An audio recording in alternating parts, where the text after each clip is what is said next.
मुख्यमंत्री के साथ साथ मंत्री कृष्णेंदु पाल को सोशल मीडिया के जरिए गैर जिम्मेदाराना अभिमत दिए जाने पर बंगाली भाई फेसबुक के कार्यकर्ताओं के खिलाफ पथारकंदी युवा मोर्चा के कार्यकर्ताओं द्वारा एफआईआर दर्ज किया गया है।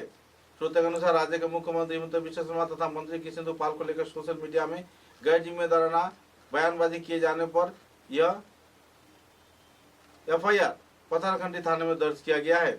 युवा मोर्चा के सभापति शंकर देवनाथ के नेतृत्व में युवा मोर्चा वाहिनी ने पथारकंदी थाने में समझौता के अधीन अधीक्षक अनिर्बाण शर्मा के हाथों यह एजाहार दाखिल किया। जल्द से जल्द आरोपी को गिरफ्तार किए जाने का मांग रखा। गैर जिम्मेदाराना तौर पर फेसबुक तथा सामाजिक माध्यम में ऐसे प्रचार किए जाने पर लोगों में इसका विरूप प्रतिक्रिया भी पड़ रही है।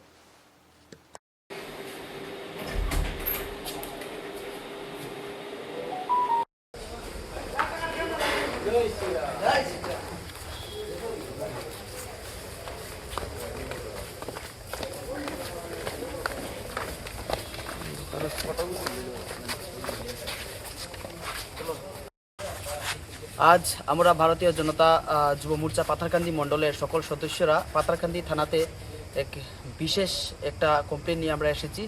আমরা বিগত দিন থেকে দেখছি যে বাঙালি বাই নামক একটা ফেসবুক পেজ আমাদের আসামের মাননীয় মন্ত্রী শ্রীযুক্ত কৃষ্ণেন্দু পাল মহাশয়কে বিগত কয়েকদিন থেকে দেখছি যে বিভিন্নভাবে খুব মন্তব্যজনক ভিডিও বানাচ্ছে এবং ফেসবুকের মাধ্যমে এটা বিভিন্ন জায়গায় ছড়িয়ে দিচ্ছে।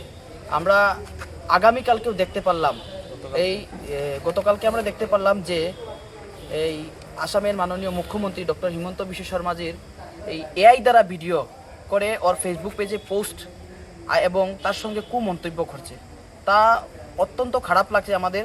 তাই আমরা এই ভারতীয় জনতা পার্টি পাথারকান্দি মণ্ডলের সকল সদস্যরা মিলে আমরা একটি আবেদনপত্র এই পাথারকান্দি সিডিএসপি স্যারকে আমরা এখন প্রদান করি।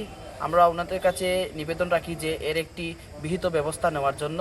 আশা করছি ওনারা একটা ভালো ব্যবস্থা নেবে যাতে এরকম কুমন্তব্যজনক ভিডিও আর না আসে। এটা একজন দৃষ্টিজনক ব্যবস্থা হবে।